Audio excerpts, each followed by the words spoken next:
केंद्र सरकार UPI transaction पर एमडीआर लगाने की तैयारी में है। सरकार ने संसद में बिल भी पेश किया है। प्रस्ताव के मुताबिक 2000 रुपए से ऊपर यूपीआई पेमेंट करने पर एमडीआर लग सकता है।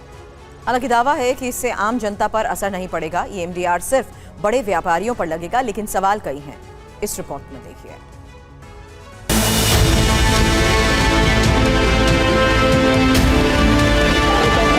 वित्त मंत्री निर्मला सीतारमण ने लोकसभा में एक ऐसा बिल पेश किया है जिससे सरकार को यूपीआई समेत डिजिटल पेमेंट पर मर्चेंट डिस्काउंट रेट लगाने का अधिकार मिल जाएगा। हालांकि इस बिल का कई विपक्षी सांसदों ने विरोध किया है। संसद में हंगामे के बीच बिल पेश किया गया। प्रश्न यह है कि विधेयक को पुनर्स्थापित करने की अनुमति प्रदान की जाए। जो सदस्य इसके पक्ष में है वो हाँ कहे, जो सदस्य विरोध में है वो ना कहे।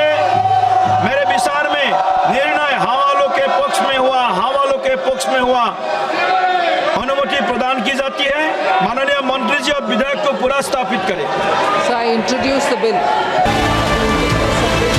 वित्त मंत्री ने जो बिल पेश किया है उसका नाम taxation and other laws bill 2026 है। इसके जरिए कई सारे कानूनों को भी संशोधित किया जा रहा है। इसमें payment and settlement systems act 2007 की धारा 10A में संशोधन का प्रस्ताव है। इस प्रस्ताव के मुताबिक 2000 रुपए तक के यूपीआई पेमेंट पर कोई एमडीआर नहीं लगेगा। 2000 के ऊपर के यूपीआई पेमेंट पर एमडीआर लग सकता है। सिर्फ बड़े व्यापारियों पर एमडीआर लग सकता है। प्रस्तावित एमडीआर 0.5% हो सकता है। आइए समझने की कोशिश करते हैं कि एमडीआर लगेगा तो किसे चुकाना पड़ेगा, आम जनता पर इसका क्या असर पड़ेगा।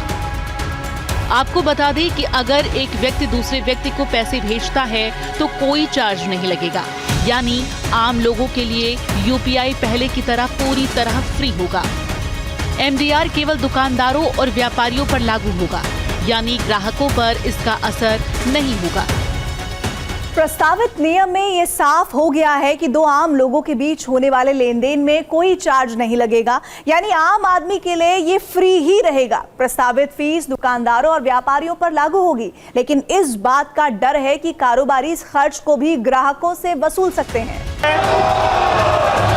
इस संशोधन बिल का मुख्य उद्देश्य दो चीजों के बीच संतुलन बनाना है। एक तरफ आम जनता के लिए किफायती और आसान डिजिटल पेमेंट व्यवस्था को बनाए रखना है, दूसरी तरफ सरकार यूपीआई इकोसिस्टम को आर्थिक रूप से मजबूत और टिकाऊ बनाए रखना चाहती है। अब तक सरकार ने यूपीआई ट्रांजैक्शन को बढ़ावा देने के लिए किसी तरह की फीस नहीं ली थी, लेकिन नए नियमों में अब सरकार ट्रांजैक्शन चार्ज कर सकेगी। सरकार का कहना है कि अब पेमेंट एप्स और बैंकों की मांग है कि बिना कमाई के इतनी बड़ी व्यवस्था को नहीं चलाया जा सकता है। हालांकि संसद से बिल पास होने के बाद सरकार आरबीआई के साथ मिलकर तय करेगी कि ये चार्ज कब से, कितना और किन किन दुकानों पर लागू हो। Bureau report, TV9 Bharatvarsh.